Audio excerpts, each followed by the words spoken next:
मायाना का हार्टून एपिसोड 13। तो last episode जहाँ पे खत्म हुआ था वहाँ से ही एपिसोड शुरुआत करते हैं। तो लास्ट एपिसोड में हमने देखा था यामा रेस जीत जाता है, फिर वो खुद की तारीफ खुद ही करने लगता है, खुद के बारे में कमेंट्री खुद ही करने लगता है। तो चलो वीडियो को शुरुआत करते हैं। तो थोड़ी देर बाद कमेंट्री देने उधर नेने आ जाती है। नेने को देखकर यामा बोलता है मुझे यकीन नहीं हो रहा है कि तुम इतनी बिजी हो। नेने बोलते हैं हाँ मैं बिल्कुल बिजी हूँ, क्योंकि हम 5 जनों को मिलकर इतना सब काम करना है, कमेंट्री देनी है और क्लब का बाकी सब काम करना है, इसलिए मैं बहुत बिजी थी। और इस बात को लेकर दोनों में लड़ाई हो जाती है इधर थोड़ी सी, नेने और यामा के बीच में। थोड़ी देर बाद हमें रिका कमेंट्री करते हुए दिखाई जाती है। तभी उधर रिको आ जाती है और रिका से बोलते हैं चलो हमारी गेम का टाइम आ चुका है। उनका गेम है सेवेंजर हंट्स। ये आपने एनिमे में देखा होगा, टेबल पे कुछ चिट्ठियाँ रखी होती है, उनको सेलेक्ट करना है और उस चिट्ठी में जो लिखा है ना वो उनको जाके उधर रखना होता है। उसके हिसाब से, उस चीज़ के हिसाब से आपको सबसे पहले वो लाइन क्रॉस करनी है, तो आप जीत जाओगे। इको रिका के पास आके बोलते हैं चलो हमें सेवेंजर हंट करना है, चलो जल्दी चल लो। रिका बोलते हैं मुझे रेस नहीं करनी यार। इको भी बोलते हैं मुझे भी नहीं करनी है। तो क्राउड बोलने लगता है कमेंट्री कौन कर रहा है, फिर ये सब तो जा रहे हैं रेस करने, तो कमेंट्री कौन करने आएगा फिर, यामाबुकी। तो इनके रेस शुरू हो जाते हैं और इधर यामा की कमेंट्री शुरू हो जाती है। यामा भी कमेंट्री करने लगता है।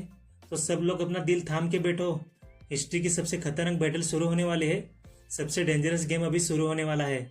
मैं आरुसु यामाबुकी, इस बैटल में क्या क्या होगा मैं बताता रहूँगा अपनी प्यारी सी वॉइस में। तो चलो रेस में क्या हो रहा है वो देखते हैं। रिका और इको बातें कर रहे होते हैं, अरे ये कितना जोर से कमेंट्री कर रहा है। इको बोलते हैं मुझे बहुत ही एम्बेरसमेंट फील हो रहा है उसकी वजह से। इको और रिका टेबल पे पहुंच जाते हैं और दोनों भी चिट्ठी उठाते हैं।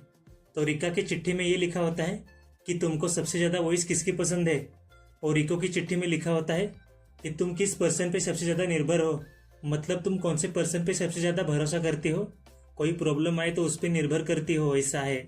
दोनों भी अपनी चिट्ठियाँ पढ़ के थोड़ी सी शौक हो जाते हैं। इधर साइड में यामा की कमेंट्री चली रही होती है बैकग्राउंड में। यामा बोल रहा होता है तो इनको क्या उठाना है अभी, वो दोनों कुछ भी उठाएं, आज सबके अकाउंट खाली होने वाले हैं। यामा बहुत ही अजीब तरीके से कमेंट्री कर रहा होता है। लोग बोलते हैं कि अपनी कमेंट्री को थोड़ी सीरियसली बोल। तभी यामा देखता है रिको और रिका उसकी तरफ भी दौड़ के आ रहे होते हैं और दोनों भी यामा के पास आके बोलते हैं हमारी बात सुनो और हमारे साथ चलो जल्दी से। अभी रिका और रिका यामाबुकी का हाथ पकड़ के खींच के लेके जा रहे होते हैं और लोग बोल रहे होते हैं कि उन दोनों ने यामाबुकी का हाथ क्यों पकड़ा है, और हमें बहुत ही जेलस फील हो रहा है। अभी ये तीनों दौड़ रहे होते हैं। यामा बोलता है मुझे पता नहीं था, वैसे मेरी इतनी डिमांड है, वैसे तुम दोनों की चिट्ठियों में क्या लिखा है मुझे बताओ। रिका बोलते हैं हम बाद में बताएंगे, लेकिन अभी हम लास्ट पोजीशन पे है तो हमें जल्दी से रेस खत्म करनी पड़ेगी। फिर रिका बोलते हैं हम तीनों एक साथ हाथ नहीं पकड़ सकते, लेकिन एक दूसरे को हम टच होके रह सकते हैं। ये सुनकर यामा बोलता है तो मैं अपनी दुश्मन टीम की मदद कर रहा हूँ, लेकिन मैं अभी हार नहीं सकता। और ये बोलकर दोनों को भी वो उठा लेता है। यामा एक को पीठ पे और एक को कमर पे पकड़ लेता है। इको यामा के पीछे लटके होती है और यामा ने रिका को ऐसे हाथ में पकड़ के रखा होता है और वो वैसे ही दौड़ने लगता है। इको बोलती है क्या ये अलाउड भी है। रिका बोलती है हम दोनों को इसने उठा के रखा है, फिर भी ये बहुत ही फास्ट है। रेस खत्म हो जाती है। हम यामा को देखते हैं जो कि बहुत जोर से चिल्लाता है नो। रिका और इको बोलते हैं कि हम सेकंड आए हैं, लेकिन तुमको इतना बुरा क्यों लग रहा है। फिर इको रिका से पूछते हैं कि तुम्हारी उस चिट्ठी में क्या लिखा है। रिका बोलते हैं मैं तुम्हें नहीं बताऊंगी। इस वजह से ये दोनों बिल्ली वाली लड़ाई करने लगते हैं कि तुम बहुत ही मीन हो, मेरे को देखने दो चिट्ठी। रिका बोलते हैं तुम पहले मुझे अपनी चिट्ठी दिखाओ, फिर मैं अपनी दिखाती हूँ। इको बोलती है मैं नहीं दिखा सकती। अभी नेक्स्ट मैच है यामाबुकी का कैवेलरी बैटल।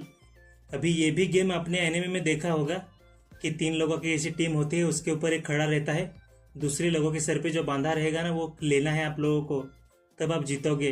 अभी उधर कमेंट्री चल रही होती है, कमेंट्री वाली बोल रही होती है कि सेकेंड ईयर की क्वालिफाई रेस होने वाली है।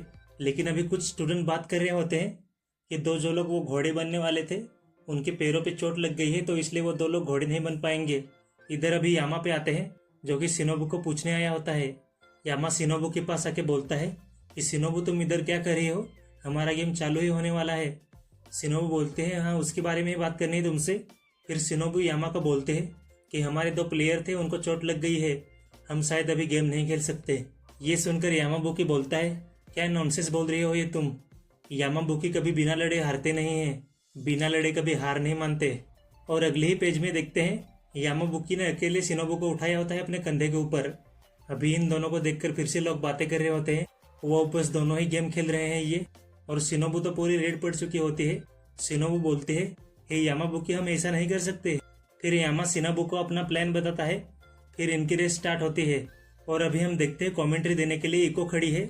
वो बोलते हैं कि सेकेंड ईयर का गेम स्टार्ट हो गया है, तो सभी दिल थाम के बैठ जाओ और एंजॉय करो इस गेम को, और गुड लक सबके लिए। अभी हम इसी गेम की दूसरी टीम देखते हैं, जो कि टीम है नेने की। अभी नेने बोल रही होती है कि मैं घोड़ा क्यों बनी हूँ। फिर वो जो ऊपर बैठी होती है लड़की, वो बोलती है क्योंकि तुमने एक ही महीने में 7 पाउंड वेट गेन कर लिया है, लेकिन तुमने अपना वजन बढ़ा लिया है, इसलिए तुम अभी ऊपर का राइडर नहीं बन सकते ऐसा, इसलिए तुम्हें घोड़ा ही बनना पड़ेगा। घोड़ी बोलने में थोड़ा अजीब लगता है। इसलिए गेम चल रहा होता है, लेकिन हम यामाबू की टीम पे आते हैं। शिनोबू को बहुत शर्म आ रही होगी शायद, तो इसलिए उसने अपना चेहरा हाथ से ढक के रख दिया होता है। अभी नेने और यामा की टीम आमने सामने आती है। ऊपर शिनोबू की टीम की और नेने की टीम की फाइट हो रही है, और नीचे यामा और नेने की फाइट हो रही है ओरिजिनल वाली। किस करने को थोड़ा ही रहते हैं, इतने पास आते हैं दोनों भी। नेने यामा को बोलते हैं कि तुम्हारा चेहरा बहुत करीब है। यामा बोलता है ये रेस है। यामा बोलता है गेम है ये, तो इसमें सब चलता है। नेने बोल रही होती है कि मेरी तरफ मत देखो। यामा बोलता है लेकिन क्यों। नेने बोलते हैं तुम मेरे इतने जब करीब होते हो, मेरे को उस दिन की बात याद आती है। यामा बोलता है तुम किस बारे में बात कर रही हो, किस दिन के बारे में। नेने थोड़ा सा इरिटेट होके बोलते हैं, अरे उस दिन की। द के तक बोलती है, मतलब वो किस बोलने वाली होती है इधर, लेकिन के शब्द बोलती है वो चुप हो जाती है। थोड़ी देर बाद नेने की टीम शिनोबू के सर से वो रिबिन खींच लेती है। ये देखकर यामा फिर से बहुत जोर से चिल्लाता है, नो। शिनोबू फिर से बोलती है, क्या तुम्हें सच में हारने से इतना बुरा लगता है, इतनी नफरत है तुम्हें हारने से। तो यहाँ पे यामाबुकी और शिनोबू हार जाते हैं, इसलिए वो गेम से बाहर हो जाते हैं। तो नेने की टीम नेने से बोलती है, उनको हमने हरा दिया, अभी दूसरी टीम की तरफ बढ़ते हैं। लेकिन नेने मन में ही सोच रहे होते हैं यामा और शिनोबू को बातें करते हुए देखकर कि मुझे ही लग रहा है कि वो दोनों और भी करीब आ गए हैं। और उधर यामा और शिनोबू बातें क्या कर रहे होते हैं, मेरे को शायद एक्चुअली घोड़ी की तरह बर्ताव करना चाहिए था, तब शायद हम जीत जाते। शिनोबू बोलती है चुप रहो, वैसे ही तुमने सबको डरा के रखा है, वैसे ही तुमने सबको हैरान करके रखा है, इतना भी बुरा मत सोचो। फिर हम वापस नेने पे आते हैं, जो अभी भी मन में सोच रही होती है, और वो अभी ब्लश कर रही होती है। नेने मन में सोच रही होती है, वैसे मुझे उन दोनों की फिक्र क्यों हो रही है इतनी, मेरे को अभी बहुत बुरा लग रहा है, इधर बहुत क्रिंज फील हो रहा है। हाँ, वैसे मुझे उनकी चिंता करने की जरूरत नहीं है, मेरे को कोई घंटा फर्क नहीं पड़ता वो दोनों कुछ भी करें। अभी वो खुद को कन्विंस करने की कोशिश कर रही होती है, लेकिन उसको चिंता तो है। लेकिन पूरी रेस खत्म होने तक वो मन में बोलती रहती है, मुझे घंटा फर्क नहीं पड़ता, मुझे फर्क नहीं पड़ता, it's none of my business. लेकिन उन दोनों के बारे में ही सोच रही होती है वो। अभी इनका ब्रेक होता है, अभी सब आए होते हैं क्लब रूम में। अभी इधर सब लोग बैठ के बातें कर रहे होते हैं, थैंक गॉड ब्रेक हो गया, अभी थोड़ी देर के लिए इधर आराम करते हैं। वैसे भी आज हमने बहुत मेहनत की है, ऐसा शिनोबू बोलती है। इको बोलते हैं अभी असली खेल तो शुरू होगा। रिका भी बोलती है रिका भी बोलते हैं हाँ, हम शाम के प्रोग्राम के लिए एकदम रेडी हो चुके हैं। यामा बोलता है हाँ, ये बहुत ही अच्छा आइडिया है, कन्फेशन सर्विस का एकदम खतरनाक आइडिया है, बहुत मस्त लगा मुझे। जो मैंने लास्ट वीडियो में प्लान बताया होता है ना, इनका भी प्लान क्या है, वो भी प्लान डिस्कस कर रहे हैं ये लोग। तो इधर मैं फोटो लगा दूंगा, वो पढ़ लेना कि इन्होंने प्लान कैसे किया है, एक्चुअली समझ में नहीं आया होगा तो। यामा बोलता है फिर हमें उस फोन की जगह पे एक्चुअली लेटर यूज करना चाहिए था। मतलब इधर यामा क्या बोल रहा है कि वो आके कन्फेशन करेंगे ना, उसकी जगह वो लेटर पे लिखते और वो हम पढ़ के लोगों को बताते। लेकिन शिनोबू बोलते हैं नहीं, ये नहीं हो सकता। शिनोबू एकदम स्माइल देते हुए बोलते हैं, लेटर की वजह से तुम उनकी फीलिंग्स और उनके इमोशंस तुम ठीक से समझ नहीं सकते, लेकिन अभी हमने टेलीफोन रखा है तो उनकी आवाज़ में हमको उनका प्रेशर और उनकी फीलिंग्स साफ साफ समझ में आएगी, इसलिए हमने फ़ोन रखा है। जब वो फ़ोन में अपना कन्फेशन करेंगे और जब उनका प्रेशर रहेगा, उनकी आवाज़ सुनने में बहुत ही अच्छा लगता है। लेकिन क्या होगा अगर सब लोग बहुत ही शर्मीले होंगे और कोई भी हमारे पास आएगा ही नहीं तो। इधर शिनोबू फिर से बोलते हैं हाँ, लेकिन इधर मेरी आइडिया काम आएगी। और उसने एक पोस्टर बनाया होता है जिसमें साफ साफ डिटेल लिखी होती है कि ये लोग क्या क्लब रूम में इवेंट करने वाले होंगे, कन्फेशन रूम और स्टिंग फोन का यूज किया है, ऐसा सब उस पोस्टर पे, उस पैम्पलेट पे लिखा होता है। और उन्होंने स्कूल पे सब लोगों को बांट के रख दिया होता है, मतलब टीचर्स को बिना बताए एडवर्टाइजमेंट कर ली होती है उन लोगों ने। फिर यामा बोलता है उससे अच्छा हम स्कूल के स्पीकर पे ही बोल देते कि हम ऐसा ऐसा इवेंट करने वाले हैं। इसका जवाब नेने देती है, हमारे स्कूल में रिलेशनशिप में आना अलाउड नहीं है, रिलेशनशिप में आना अलाउड नहीं है लड़का और लड़की के लिए, और इस वजह से हम टीचर्स को बताएंगे तो वो हमको सहमति नहीं देंगे इस इवेंट के लिए। इसलिए हमने टीचर्स को बताया भी नहीं है। फिर यामा बोलता है तो इस वजह से हमने सबसे सीक्रेट रखा है। लेकिन क्या होगा, उन्होंने हमको ढूंढ लिया और हमको स्टॉप कर दिया तो? ये सुनकर रिका बोलती है ऐसा नहीं होगा, क्योंकि ये बात हमारे स्टूडेंट्स के बीच में ही है, लेकिन गलती से ऐसा हुआ। इधर से शिनोबू बोलती है तो इधर मैं काम आऊँगी, क्योंकि मैं वाइस प्रेसिडेंट हूँ और मैं एक बहुत ही मॉडल स्टूडेंट हूँ, मैं बहुत ही ईमानदार स्टूडेंट हूँ, तो इसकी रिस्पॉन्सिबिलिटी मैं लूँगी और तुमको सज़ा थोड़ी कम होने दूंगी, तो हमको सज़ा भी नहीं होगी शायद।